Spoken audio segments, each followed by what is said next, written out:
మనమైతే ఒక 4 టైమ్స్ నీట్గా కడిగేసి పక్కన పెట్టుకున్నామండి. దీన్ని కుక్కర్లో వేసి మనము ఒక 5 విజిల్స్ వచ్చేంత వరకు మనం ఉడికిద్దాం. దీన్ని అయితే నేను 2 వీడియోస్గా తీస్తున్నానండి. సగం ఫ్రై చేస్తాను, సగం అయితే కర్రీ చేస్తానండి. ముందుగా అయితే మనం కుక్కర్లో వేసి దీన్ని ఒక 5 విజిల్ తెచ్చేసుకుందాం. దీంట్లోనే మనం కొద్దిగా పసుపు వేద్దామండి. ఎక్కువగా ఉంది కాబట్టి మనం కొద్దిగా ఎక్కువగానే వేస్తున్నాం. సాల్ట్ వేద్దాము. ఒక స్పూను వేస్తున్నాను, ఇంకొక స్పూన్ వేస్తున్నానండి.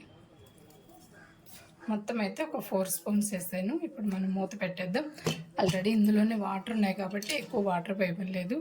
మీకు అవసరమైతే ఒక గ్లాస్ పోసుకోండి. నేనైతే మూత పెట్టేస్తున్నాను.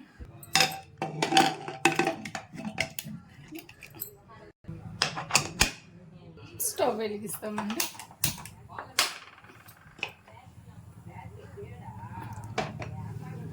ఇప్పుడు ఒక 5 విజిల్ వచ్చేటట్టుగా మనము కుక్ చేసేసుకుందామండి.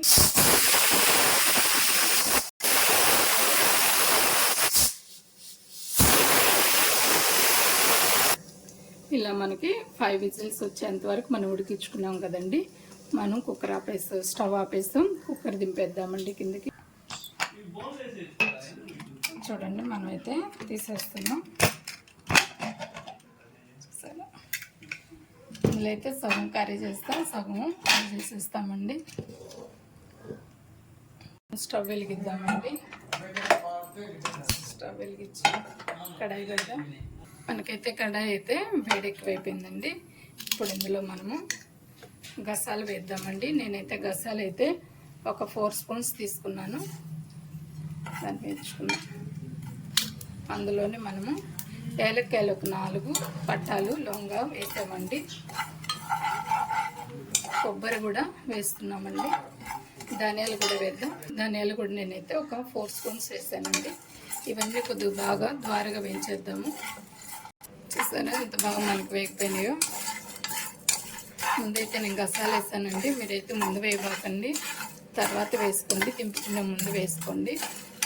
నేనైతే ముందు వేసేసాను. మీకు ఇష్టమైతే ఇలా చేసుకోండి, లేదంటే మీరు స్కిప్ చేసి ముందు వేసేది తర్వాత వేసుకోండి. మనకైతే వేగిపోయినాయి. స్టవ్ ఆపేద్దామండి. దీన్ని ఒక మిక్సీ జార్లో వేసుకొని అంతా ఇలాగ వేసేసుకున్నాము. మనం మిక్స్ అయిన నేనైతే పేస్ట్ చేస్తున్నానండి. చూసారండి ఇట్లాగా పేస్ట్ చేసేసాము. దీన్ని అయితే పక్కన పెట్టేసుకొని ఇప్పుడు మనం కర్రీకి కడాయి పెట్టి తాలింపు పెట్టేద్దామండి. మనమైతే వెలిగించేద్దామండి. కడాయి వెలిగించేస్తాం. తగినంత ఆయిల్ పోసుకుందాం. నాటుకోడి కాబట్టి మనకు కొద్దిగా ఆయిల్ ఎక్కువగానే పడుతుంది. గుమగుమలాడే మనకి నాటుకోడి కర్రీ అండి. ఫస్ట్ టైం మన ఛానల్ చూస్తున్నట్లయితే సబ్స్క్రైబ్ చేసుకోండి, షేర్ చేయండి, ఒక లైక్ అయితే చేయండి, సపోర్ట్ చేయండి ఫ్రెండ్స్. చూడండి చాలు. ముందైతే మనం అన్ని ఆనియన్స్, టమాటా, పచ్చిమిర్చి, కొత్తిమీర, కరివేపాకు ఇవన్నీ మనం ఫ్రై చేసేద్దామండి. ముందుగా ఆనియన్స్ వేసేద్దాం. ఆనియన్స్ అనేది మనం చిన్నగా కట్ చేసుకోవాలండి. అప్పుడే మనకు త్వరగా కూడా వేగుతాయి. ఎక్కువగా వేసుకోవాలి. మనం కలుపుకున్నాం.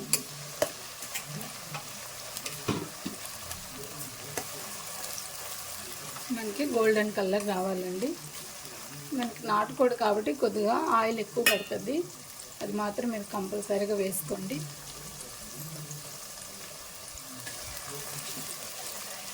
ఇప్పుడు ఇందులోనే మనం పచ్చిమిర్చి వేద్దాము.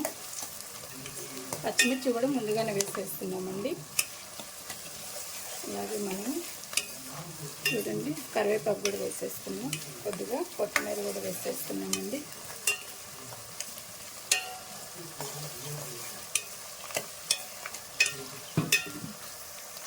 ఇవంతా కొద్దిగా గోల్డెన్ కలర్ రావాలి మనకి. చూడండి మనకైతే గోల్డెన్ కలర్ వచ్చేస్తుంది. ఇంకొక 2 మినిట్స్లో మనం అల్లం వెల్లుల్లి పేస్ట్ కూడా వేసేద్దామండి. చూడండి ఇదైతే 4 స్పూన్లు అయితే నేను వేస్తున్నాను. ఆల్రెడీ నేను వేస్తున్నాను. చూడండి మీకు చూపించేదానికి మళ్ళీ వేసాను, మిస్ అయిందండి. అందుకని నాటుకోడి కాబట్టి నాకు 2 kgs దాకా పడింది. అందుకని నేను కొద్దిగా ఎక్కువగానే వేసాను. పెద్ద స్పూన్తోనే వేసానండి. చూడండి మనకైతే కొద్దిగా బాగా ఫ్రై అవ్వాలి. కొద్దిగా వాటర్ పోసుకుంటామండి. ఈ కప్పుతోనే కొద్దిగా వాటర్ పోస్తున్నాను. ఇట్లా వాటర్ పోసిన దానివల్ల మనకి కింద మాడకుండా ఉంటుంది. ఇప్పుడు కొద్దిగా వేగిన తర్వాత మనం ఇందాక పేస్ట్ చేసి పెట్టుకున్నాం కదా, దాన్ని కూడా వేస్తాము. ఈ లోపల ఇది కొద్దిగా మగ్గిన తర్వాత టమాటాలు వేద్దామండి. ఇది మనకైతే అల్లం వెల్లుల్లి పేస్ట్ కూడా వేగిపోయింది. ఇప్పుడు టమాటాలు వేద్దామండి. నేనైతే ఇందులో పెరుగు అయితే యాడ్ చేయట్లేదండి, ఎందుకంటే మనం గసాల పేస్టు, కొబ్బరి పేస్టు, మనము పట్ట లవంగాలు, ధనియాలు వేస్తున్నాం కదా, అందువల్ల ఇది కొద్దిగా మగ్గిన తర్వాత మన కారం, ధనియాల పొడి, పసుపు అది కూడా యాడ్ చేద్దామండి. చూడండి మనకైతే బాగా మగ్గిపోయింది. ఇప్పుడు ఇందులోనే మనం కారం వేద్దామండి. కారం నేనైతే ఒక 4 స్పూన్లు వేస్తున్నాను. కర్రీ కదా, చికెన్ కాబట్టి కొద్దిగా పడుతుంది. ధనియాల పొడి కూడా వేసామండి.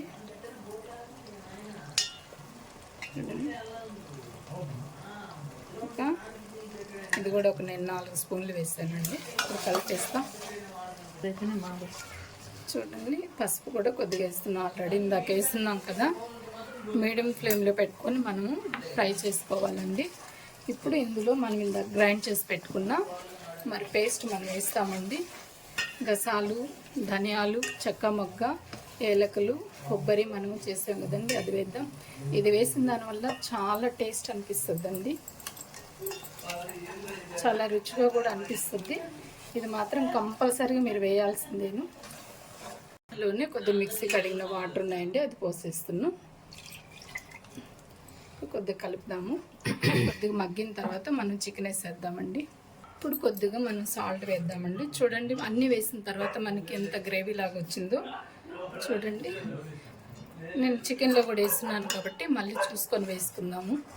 చూడండి మనకైతే ఇలాగా గుమగుమలాడుతుందో వాసన కూడాను. మనకి ఇట్లా ఉడుకుతుంది అన్నప్పుడు ఆయిల్ కొద్దిగా పైకి తేలిన తర్వాత మనం చికెన్ వేద్దామండి. అట్లా కలుపుతుంటేనే వాసన గుమాయి ఇస్తుందండి. అసలు మీరు కానీ చేసుకొని తిన్నారంటే ఆ టేస్టే వేరండి. చూడండి ఇప్పుడైతే ఇందులో మనము చికెన్ వేసేద్దామండి. ఉడకబెట్టుకున్న నాటుకోడి వేసేద్దామండి. చూడండి నేనైతే ఇందులో సగం తీసి ఫ్రైకి పెట్టేసాను. నెక్స్ట్ వీడియోలో మీకు చూపిస్తానండి. దీన్నంతా మనము కర్రీలో వేసేద్దాం.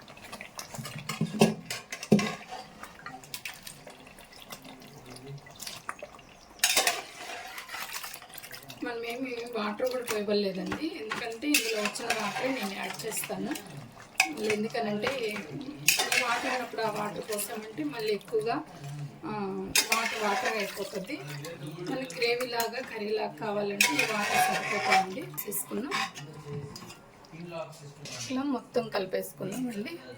ఇది కొద్దిగా మనకి మగ్గిన తర్వాత, ఈ మసాలాలో మగ్గిన తర్వాత మనం వాటర్ పోసేద్దాం. చికెన్ వాటర్ సరే మనకి ఎన్ని వాటర్ ఉన్నాయో ఇవన్నీ పోసేద్దామండి.